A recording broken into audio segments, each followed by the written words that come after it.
កាលដើមឡើយមានប្តីប្រពន្ធពីរនាក់គឺជាកសិករក្រីក្រប្រពន្ធមានឈ្មោះថាមិញជ្រឹមចំណែកប្តីមានឈ្មោះថាពូជ្រឹងប្តីប្រពន្ធពីរនាក់នេះមានមុខរបរធ្វើស្រែឲ្យគេបដូរយកប្រាក់បន្តិចបន្តួចឬក៏ជួនកាលម្ចាស់ស្រែឲ្យជាអង្គខ្លះទុកគ្រាន់ហូបទោះបីជាមានជីវភាពលំបាកមិនសូវសម្បូរសប្បាយដូចគេដទៃប៉ុន្តែអ្នកទាំងពីរមិនដាល់កេងប្រវ័ញ្ចឬធ្វើអាក្រក់ម្ដងណាឡើយណែឯញ៉ាថ្ងៃនេះបានមកហូបអីហូបបាយគឺប្រហុយចំហុកចំហុយនឹងណាឯងអើយមកទឹក7ថ្ងៃប្រហុក6ថ្ងៃទៅហើយនៅសល់1ថ្ងៃទៀតអំបិលហើយចាស់ធ្វើម៉េចបើយើងមិនមានដូចគេសំណាងណាស់ដែលមានប្រហុកនិងអំបិលហូបនោះអ្នកខ្លះគេក្រគ្មានទាំងអំបិលហូបដូចយើងផងឯញ៉ាឯងមានធ្លាប់គិតដូចខ្ញុំដែរទេយើងជាប្តីប្រពន្ធនឹងគ្នាជាង20ឆ្នាំទៅហើយខំរកក៏ខំណាស់ដែរតែនៅតែមិនបានផ្ទះធំទំនំខ្ពស់ដូចជាគេទៀតឲ្យទៅបានផ្ទះធំទំនំខ្ពស់ឯណាកើតទៅបើយើងស៊ីឈ្នួលធ្វើតែស្រែឲ្យគេនឹងធ្វើម៉េចមានប្រាក់ច្រើនទៅសង់ផ្ទះនោះណែកុំថាតែសម័យដល់ផ្ទះធំអីណាសុំត្រឹមតែមានមហូបហូបរាល់ថ្ងៃកុំឲ្យខ្វះមុខខ្វះក្រោយទៅគឺបានហើយមែនហើយតោះហូបបាយទៅខ្ញុំឃ្លានហើយឆាប់ដួសបាយមកស្អែកត្រូវក្រោកពីព្រលឹមទៅធ្វើស្រែឲ្យគេទៀតចាខ្ញុំទៅរៀបចំហើយ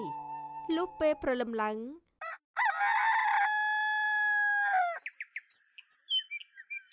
ណែឯញ៉ារួចហើយនៅលឿនតិចមកណាថ្ងៃរះកំពុះណានៃហើយនេះរួចហើយតោះឆាប់ឡើងកង់មកចាក្រោយពេលទៅដល់ស្រែហើយមិញច្រាប់និងពូជ្រឹងរូតរះម្នីចុះទៅធ្វើស្រែភ្លាម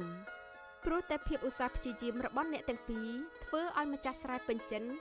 ជារឿយក៏ហុចប្រាក់បន្តិចបន្តួចដើម្បីជាការលើកទឹកចិត្តណែអ្នកច្រាប់លោកបងជ្រឹងនេះជាប្រាក់បន្តិចបន្តួចទទួលយកទៅណាខ្ញុំឃើញអ្នកទាំងពីរឧស្សាហ៍ព្យាយាមណាស់ធ្វើស្រែឲ្យខ្ញុំមិនដែលយឺតម្ដងណាទេចាអរគុណហើយណាស់អ្នកដែលបានឲ្យប្រាក់មកប្តីប្រពន្ធរបស់ខ្ញុំមិនអីទេអ្នកប្រាក់នេះមិនច្រើនទេតែសង្ឃឹមថាអ្នកទាំងពីរនឹងពេញចិត្តណាបាទប្រាក់នេះប្រហែលជាមិនច្រើនទេសម្រាប់អ្នកដែលមានប្រាក់ប៉ុន្តែវាមានតម្លៃណាស់សម្រាប់អ្នកក្រីក្រដូចជាខ្ញុំទាំងពីរនេះខ្ញុំអរគុណហើយអ្នកចាក្រោយពេលដែលអ្នកទាំងពីរធ្វើស្រែដល់ពេលរសៀលបន្តិចក៏នាំគ្នាឡើងពីស្រែជិះកង់ត្រឡប់ទៅផ្ទះវិញនៅតាមផ្លូវមិញច្រាប់និងពូជ្រឹងក៏បានប្រទះមានសត្វមាន់មួយក្បាលបាក់ជើងដើរពុំរួចសំងំក្នុងកំពត់ស្មៅឃើញបែបនេះពូជ្រឹងក៏ឈប់កង់រួចទៅមើលសត្វមាន់នោះហេឯញ៉ាហើយមាន់នេះជារបស់អ្នកណាហេតុអីបានជាមកសំងំនៅទីនេះទៅវិញឯណាទៅឯងយីមាន់មែនតើនេះមើលចុះមាន់នេះគួរឲ្យអាណិតណាស់តែពេលឯងជួយព្យាបាលឲ្យវាបន្តិចទៅអីបើថាអញ្ចឹងយកមាន់នេះទៅផ្ទះយើងទៅឯងចាមិញច្រាប់ក៏ចុះទៅអោបមាន់នោះដាក់កន្ត្រកកង់ខាងមុខរួចក៏ធ្វើដំណើររហូតដល់ផ្ទះពេលទៅដល់ផ្ទះពូជ្រឹងក៏ប្រញាប់យកថ្នាំសង្កូវបិទលើជើងមាន់ដែលមានរបួសនោះដើម្បីព្យាបាលរួចហើយនៅតាប៉ែអើយរួចហើយស្អែកព្រឹកប្រហែលជាមាន់នេះអាចដើរបានវិញហើយកុំបារម្ភអីបើអញ្ចឹងខ្ញុំយកមាន់ទៅទុកសិនហើយណាយកទៅទុកចុះស្អែកព្រឹកសុំមកមើលទៀតលុះពេលព្រឹកឡើងពូជ្រឹងនិងមិញច្រាប់ក៏បានទៅមើលមាន់នោះដើម្បីចង់ដឹងថាតើពេលនេះសភាពមាន់នោះយ៉ាងម៉េចទៅហើយអ្វីដែលគួរឲ្យភ្ញាក់ផ្អើលនោះពូជ្រឹងនិងមិញច្រាប់ក៏បានប្រទះឃើញមាន់នោះដើរដោយធម្មតាយីឯញ៉ាមាន់នេះដើរបានស្រួលវិញហើយតើនេះមែនហើយហេតលទៅដល់ពេលព្រឹកឡើងបែបនេះទើបអាចមើលឃើញថាមាន់នេះវាធំដល់ហើយមែនតើខ្ញុំខំតែគិតថាបើសិនជាយើងយកវាធ្វើម្ហូបប្រហែលជាហូបបានយូរមិនខានទេតែខ្ញុំដូចជាអាណិតវាណាស់ខ្ញុំដូចជាមិនដាច់ចិត្តហូបវាទេឯងអើយមែនហើយបើសិនជាមិនយកវាមកព្យាបាលទេប្រហែលជាអាចដាច់ចិត្តខ្លះតែដល់ពេលតែព្យាបាលបែបនេះហើយនោះខ្ញុំដូចជាមិនដាច់ចិត្តទេឯងបើពួកយើងមិនដាច់ចិត្តហូបវាទៅហើយអញ្ចឹងយើងលក់មាន់នេះឲ្យទៅគេទៅគ្រាន់បានប្រាក់ខ្លះដែរយ៉ាងម៉េចដែរឯងគំនិតនេះល្អតើ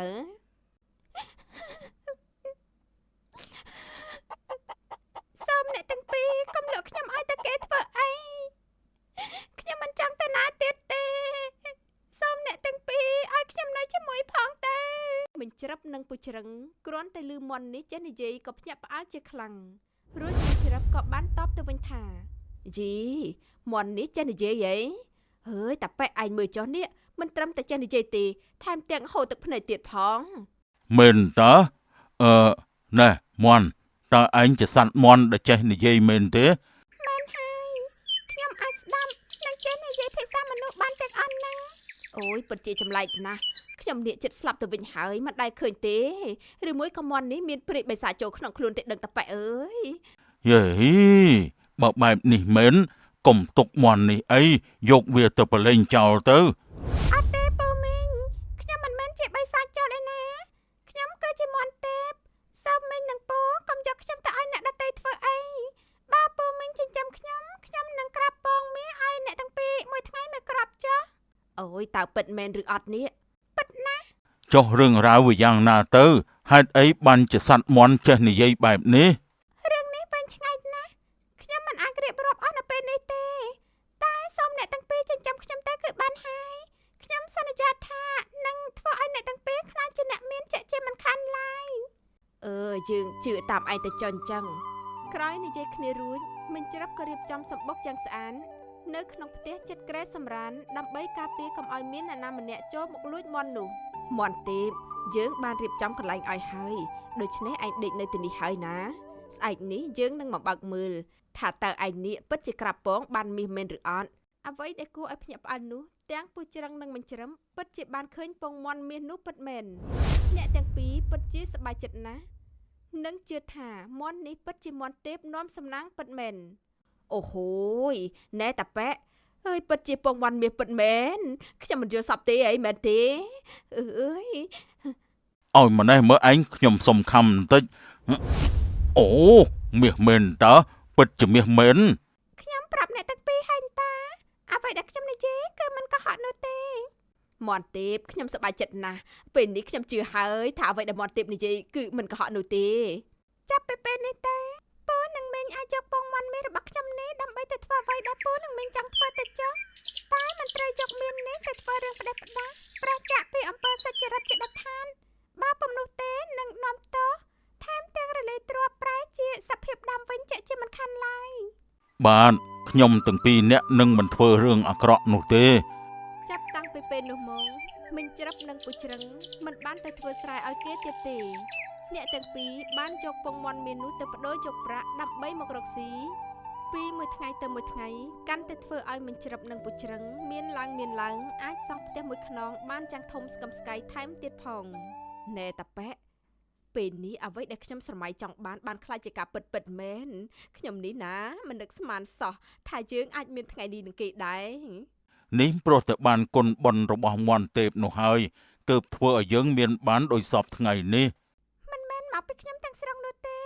នេះក៏ព្រោះតែអ្នកទាំងពីរជាមនុស្សល្អទើបបានជាខ្ញុំអាចផ្ដល់ឲ្យបែបនេះពូមីងមានឆ្ងល់ដែរទេថាហេតុអីបានជាខ្ញុំបាក់ជើងបែបនេះព្រោះតែអ្វីទៅមន់ទេពព្រោះតែមានមនុស្សអាក្រក់ចង់យកខ្ញុំទៅធ្វើម្ហូបហើយខ្ញុំក៏ខំរត់កេងតែត្រូវពួកវាក៏បាក់ជើងតែខ្ញុំរត់ទៅពួននៅគុំស្មៅរហូតដល់អ្នកទាំងពីរមកឃើញតែយកខ្ញុំមកព្យាបាលចុះក្រែងឯងជាមន់ទេពអីហេតុអីក៏មិនប្រើយុទ្ធសិលដើម្បីធ្វើបាបពួកនោះវិញទៅមិនបានទេខ្ញុំមានកម្មតែបានជាត្រូវមកកើតជាសត្វមន់បែបនេះសភាពពិតរបស់ខ្ញុំគ្មានអ្នកណាដឹងនោះឡើយតើឯងអាចប្រាប់ខ្ញុំបានទេសមាសភាពពិតរបស់ឯងតើជាអ្វីទៅតាមពិតទេខ្ញុំគឺជាទេពធីតានៅខាងលើឯណោះផ្កានេះស្អាតណាស់ថែមទាំងមានក្លិនក្រអូបទៀតផងនេះទេពធីតាអាចមើលបានស្រង់ក្លិនបានតែហាមប៉ះឲ្យសោះណាបើពុំដូច្នោះទេនឹងមានទោសជាមិនខានខ្ញុំឆ្ងល់ណាស់ហេតុអីក៏យើងមិនអាចប៉ះផ្កានេះបានព្រោះតែផ្កានេះគឺជាផ្ការបស់ព្រះម៉ែបើហ៊ានតែប៉ះនឹងត្រូវកើតជាសត្វមន់ជាមិនខានឡើយហេតុអីក៏ត្រូវដាក់ពិន័យកើតជាសត្វមន់ទៅវិញចឹងមិនក៏មិនកើតជាមេអំបៅឬកើតជាឃ្មុំព្រោះមេអំបៅចូលចិត្តផ្កា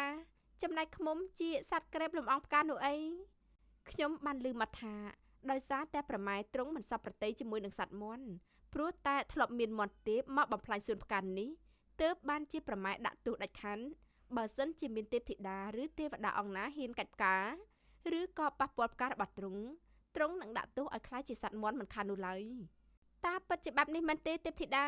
តាការពិន័យនេះត្រូវរងចាំដល់ពេលណាទើបអាចរួចពីការដាក់ទោសនេះបានទៅគឺទាល់តែមាន់នោះស្លាប់ទើបអាចរួចរងពីការពិន័យនេះបើអញ្ចឹងមានន័យថាមាន់ទេពបានទៅប៉ះផ្កានោះមែនទេមែនហើយព្រោះខ្ញុំមិនជឿតាមទេពធីតានិយាយប្រាប់ទើបបានជាត្រូវខ្លាចជាសត្វមាន់នៅខាងកណ្ដាលបែបនេះអីបើបែបនេះមែនហេតុអីក៏ពេលដែលពួកមនុស្សតាមចាប់មាន់ទេពយកទៅធ្វើម្ហូបមិនក៏មាន់ទេពមិនព្រមឲ្យពួកគេចាប់ទៅឬក៏មិនចង់ទៅចាប់កំណើតជាទេពធីតាវិញទេអីខ្ញុំក៏ចង់ដែរតែខ្ញុំមិនចង់ឲ្យនរណាម្នាក់មកសម្លាប់ខ្ញុំបែបនេះទោះខ្ញុំជាទេពធីតាហើយកើតជាសត្វមាន់ក៏ពិតមែនតែខ្ញុំក៏ខ្លាចការស្លាប់ដែរឬក៏អាចនិយាយបានថាខ្ញុំមិនក្លាហានឲ្យគេសម្លាប់ខ្ញុំធ្វើជាម្ហូបនោះឡើយអញ្ចឹងតើបានជាមាន់ទេពខំរត់គេចពីពួកមនុស្សទាំងអស់នោះពិតមែនហើយ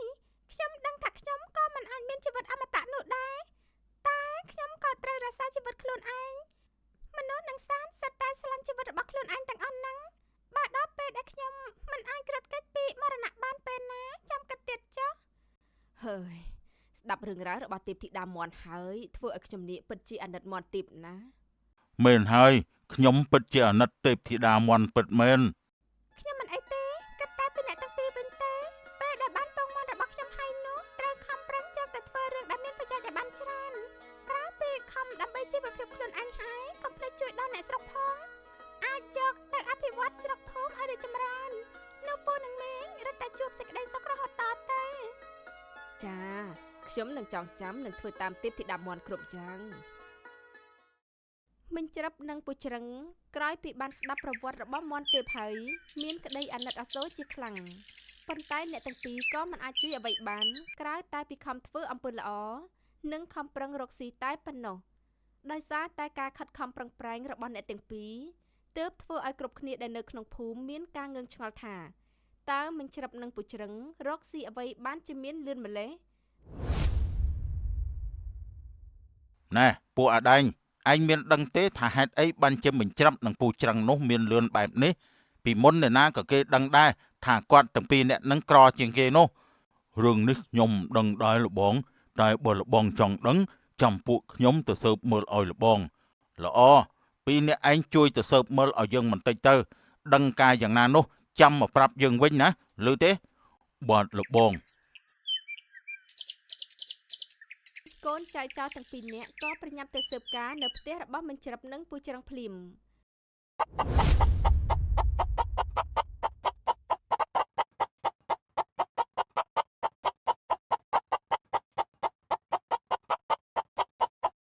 តាំងពីកើតពោះម៉ែមកយើងមិនដែលឃើញអាណាគេយកមាន់ទៅទុកនៅក្នុងផ្ទះបែបហ្នឹងទេ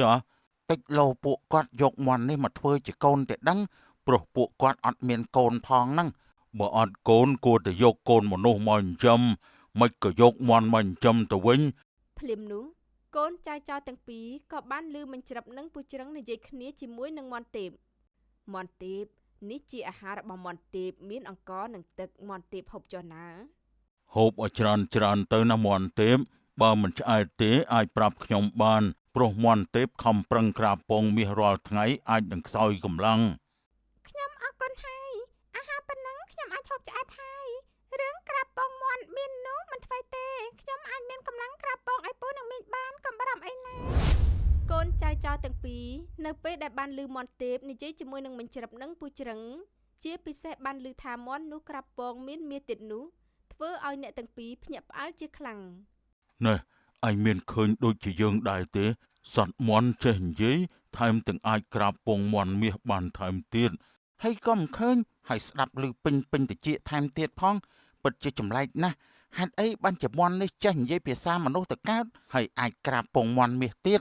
យើងបញ្ញាប់យករឿងនេះទៅប្រាប់លបងភ្លាមទៅតោះកូនចៅទាំងពីរក៏យករឿងមាន់ទេពចេះនិយាយនោះទៅប្រាប់ដល់មេរបស់ខ្លួនមេចៅឮហើយមិនជឿឡើយព្រោះតែគិតថាវាមិនអាចទៅរួចពួកឯងនិយាយថាម៉េចសត្វមាន់ចេះនិយាយអញ្ចឹងយើងមិនជឿទេមិនហើយលបងរឿងនេះគឺជារឿងពិតពួកខ្ញុំអត់កុហកទេរឿងសំខាន់មួយទៀតនោះពួកខ្ញុំក៏បានឮថាមាន់នោះតែងតែក្រាបពងមាន់មាសថែមទៀតផងណាលបងក្រាបពងមាន់មាស វាជារឿងដែលមិនគួរឲ្យជឿទេវាមិនដែលមានមន់ឯណាចេះនិយាយឲ្យថែមទាំងអាចក្រាបពងមន់មាសទៀតបាននោះទេអ្វីដែលពួកខ្ញុំប្រាប់គឺជារឿងពិតទាំងអស់ណាលបងបើលបងមិនជឿទេអាចទៅលួចស្ដាប់បានយើងនឹងទៅមើលឲ្យឃើញផ្ទាល់នឹងភ្នែកបើពិតជាមន់នោះចេះនិយាយនឹងអាចក្រាបពងមន់មាសបានពិតមែនយើងនឹងចាប់យកមន់នោះយកមកទុកតែម្ដងគំនិតល្អអន្តតែលបងនឹងទៅពេលណាដែរទៅគឺទៅព្រឹកស្អែកនេះតែម្ដងពេលព្រលឹមស្រាង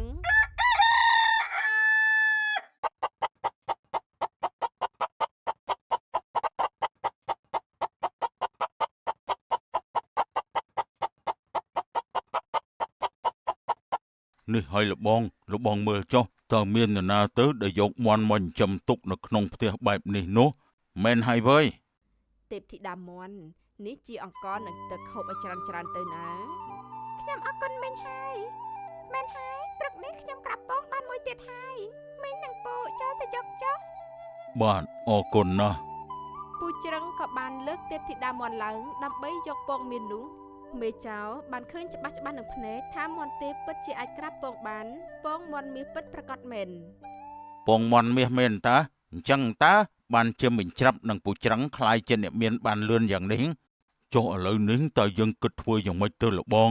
យើងនឹងលួចយកមន់នោះហើយឲ្យវាក្រាបពងមន់មាសឲ្យយើងនោះអីដល់ពេលនោះយើងនឹងអាចខ្លាយជាអ្នកមានបានជាមិនខានមួយសន្ទុះក្រោយមកមិញច្រាប់នឹងពូច្រឹងក៏ចេញពីផ្ទះទៅក្រៅដើម្បីទៅរកស៊ីឆ្លៀតពេលនោះក្រុមចៅក៏បានចូលទៅលួចយកមន់ទេពនោះពេលនេះមិញច្រាប់នឹងពូច្រឹងអត់នៅផ្ទះទេខ្ញុំថាយើងគួរទៅចូលទៅលួចមន់នោះមកតែម្ដងទៅហីលបងមែនហើយយើងនឹងយកឯងទៅផ្ទះរបស់យើងហើយឯងត្រូវទៅក្រាបពងមាសឲ្យយើងរាល់ថ្ងៃដូចជាមិញច្រាប់នឹងពូច្រឹងដែរឮទេតើពួកវាក៏ធ្វើអីចេះ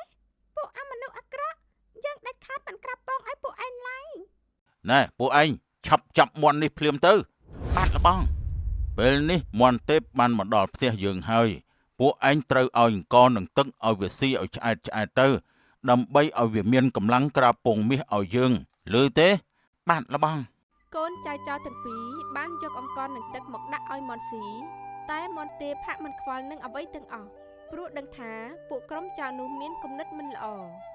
ណែមន់ទេពឆាប់ស៊ីអង្គនឹងទឹកនេះភ្លាមទៅហើយបញ្ញាប់ក្រាបពងមាសឲ្យលបងយើងផងពួកឯងជាមនុស្សអាក្រក់យើងមិនផ្ដល់អ្វីទាំងអស់យ៉ាងម៉េចទៅហើយតើមន់នេះវាស៊ីចំណីដែរទេ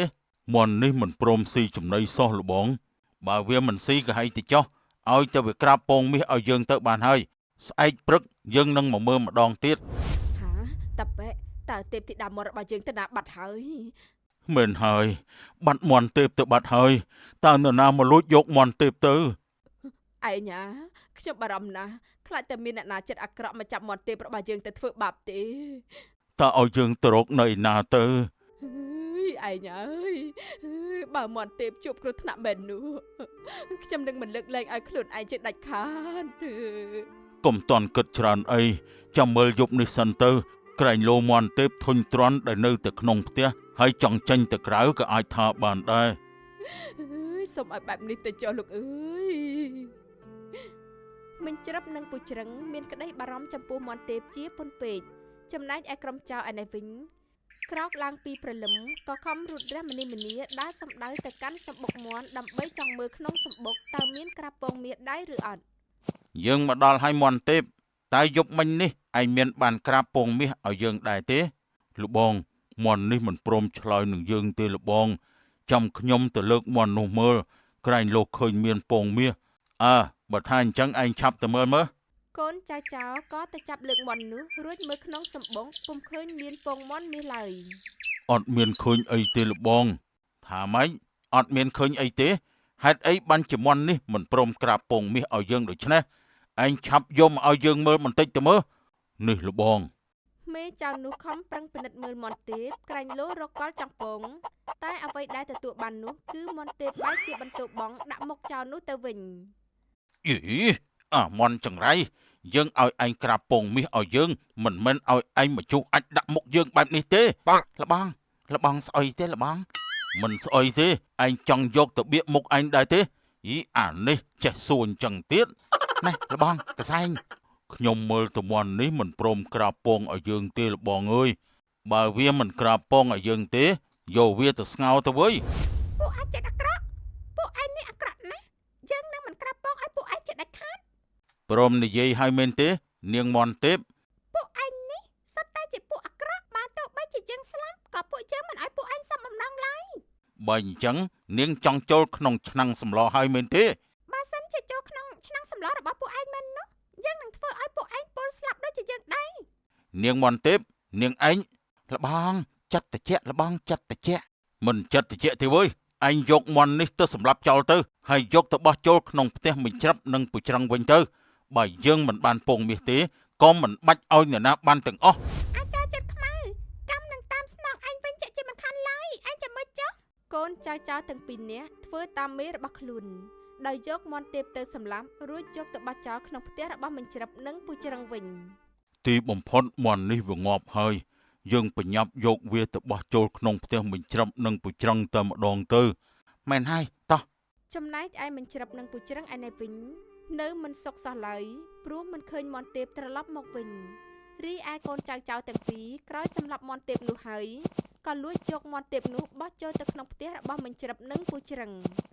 នេះហើយជាលទ្ធផលដែលឯងមិនព្រមក្រាបពងមាសឲ្យលបងយើងឆាប់បោះវាចូលទៅប្រយ័ត្នតានឹងយាយមកតន់វាន់កឥឡូវហើយអ្នកទាំងពីរក៏បោះមន់ទេពចូលទៅក្នុងផ្ទះរបស់មិញច្រាប់និងពុច្រឹង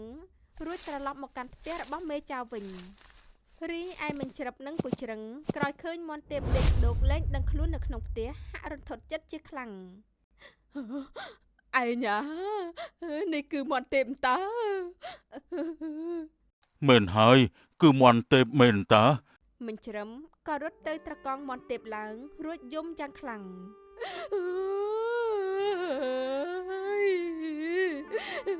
ទេពធីតាមន់ទេពតើអ្នកណាធ្វើអីទៅហេតុអីបានជាមន់ទេពស្លាប់បែបនេះមិនពិតទេមន់ទេពដឹងខ្លួនឡើងមកតើអ្នកណាទៅដាច់ចិត្តធ្វើដល់ថ្នាក់នេះឯងហើយពេលនេះមន់ទេពស្លាប់បាត់ទៅហើយចង់ឲ្យខ្ញុំយកមន់នេះទៅកប់នៅខាងក្រៅផ្ទះជើងតើឯងយល់យ៉ាងណាដែរទៅខ្ញុំក៏ចង់យកទៅកប់នៅក្រោយផ្ទះយើងដែរក្រោយពីភាសាគ្នារួចហើយមិញច្រាប់និងពុច្រឹងក៏យកមន់ទេពទៅកប់នៅខាងក្រៅផ្ទះរួចហើយមិញច្រាប់ក៏និយាយទៅកាន់ភ្នោមន់ទេពនោះថាអោមន់ទេពអើយខ្ញុំស្ដាយណាស់ដែលមើលថែមន់ទេពមិនបានល្អយប់នេះសូមមន់ទេពជួយពន្យល់សពពីអ្នកប្តីប្រពន្ធរបស់ខ្ញុំផងចុះ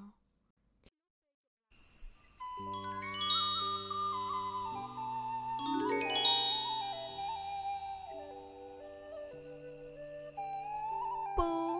មីងទេពធីតាតើនាងជាអ្នកណាហេតុអីក៏តែងខ្លួនមិនដូចជាពួកខ្ញុំអញ្ចឹងខ្ញុំគឺជាមន់ទេពនោះហើយមន់ទេពតើនាងពិតជាមន់ទេពនោះមែនទេមែនហើយពេលនេះខ្ញុំបានខ្លាចជាទេពធីតាវិញហើយទេពធីតាមន់ពិតជាស្អាតណាស់ពួកយើងសោកស្ដាយណាស់ដែលមើលថែទេពធីតាមន់មិនបានល្អបែបនេះមិនមែនជាកំហុសរបស់អ្នកទាំងពីរទេគឺខ្ញុំដល់ពេលដែលត្រូវខ្លាចជាទេពធីតាវិញខ្ញុំមកនេះព្រោះតែមិនចង់ឲ្យអ្នកទាំងពីរគិតច្រើនអំពីរឿងនេះមែនហើយទេពធីតាតើអ្នកណាទៅដែលជាអ្នកសម្លាប់ទេពធីតានោះអ្នកដែលសម្លាប់ខ្ញុំគឺជាក្រុមចៅមួយក្រុមដែលចង់ឲ្យខ្ញុំក្រាបពងបានមាសឲ្យគេប៉ុន្តែខ្ញុំមិនក្រាបពងមាសឲ្យមនុស្សអាក្រក់នោះឡើយទើបបានជាវាខឹងនិងសម្លាប់ខ្ញុំបែបនេះពួកវាហ៊ានសម្លាប់ទេពធីតាខ្ញុំនឹងទៅសងសឹកពួកគេវិញចាក់ជាមិនខានកុំអីមនុស្សរិសានតែងតែមានកម្មរៀងៗខ្លួនអ្នកណាសាំងអ្វីនឹងត្រូវជួបនោះគ្រាន់តែយូរនឹងឆាប់តែប៉ុណ្ណោះបើនៅតែចង់កម្មចង់ពៀននឹងគ្នាទៀនកម្មនឹងកំហឹងគ្មានថ្ងៃរលត់នោះឡើយជឿខ្ញុំណាទុកឲ្យព្រំលិខិតជាអ្នកកំណត់វាសនារបស់ពួកគេទៅចុះទេពធីតាពិតជាល្អណាស់ខ្ញុំទាំងពីរអ្នកប្តីប្រពន្ធមានសំណាងណាស់ដែលបានស្គាល់ទេពធីតាបែបនេះចាទេពធីតារបស់មីងដឹងហើយទេពធីតាពិតជាមានក្តីសន្តោសមេត្តាមែន ដល់ពេលហើយខ្ញុំត្រូវត្រឡប់ទៅឋានលើវិញហើយសូមមិញនឹងពូធ្វើអំពើល្អឲ្យបានច្រើននិងសន្សំកសលទុកជាតិខាងមុខទៀតចាមិញនឹងចងចាំទុកជានិញ សូមឲ្យទេពធីតាត្រឡប់ទៅឋានលើវិញចុះកុំឲ្យមានកម្មមានពៀននៅឋានមនុស្សទៀតឲ្យសោះ ចាខ្ញុំទៅហើយលាគ្នារួញទេពធីតាមន់ក៏ត្រឡប់ទៅឋានលើវិញចំណែកនឹងជ្រឹបនិងពូជ្រឹងក៏ភ្ញាក់ពីដំណេកណែឯងយប់មិញនេះខ្ញុំជឿសពឃើញទេពធីតាមន់ណា ខ្ញុំក៏យល់សពឃើញដូចគ្នាដែរអើយប្រហែលជាពេលនេះទេពធីតាកំពុងទៅនៅឋានលើឯណោះហើយ មែនហើយទេពធីតាថែមទាំងផ្ដាំមកថាកុំឲ្យយើងត្រឡប់ទៅសងសឹកនឹងអ្នកដែលបានសម្លាប់ខ្លួនពិតជាមានទឹកចិត្តសន្តោសប្រណីខ្លាំងណាស់ មែនហើយអ្វីដែលទេពធីតាបានផ្ដាំនៅក្នុងយល់សពយើងខ្ញុំទាំងពីរអ្នកប្តីប្រពន្ធនឹងធ្វើតាមគ្រប់យ៉ាង ចាប់តាំងពីពេលនោះមកមិញជ្រឹបនិងពូជ្រឹងក៏លែងបានពងមាន់មាននោះទៀតប៉ុន្តែប្តីប្រពន្ធទាំងពីរនាក់នៅតែបន្តរកស៊ីដោយសេចក្ដីនិងបន្តធ្វើអំពើល្អជារៀងដរាបតរៀងអើយ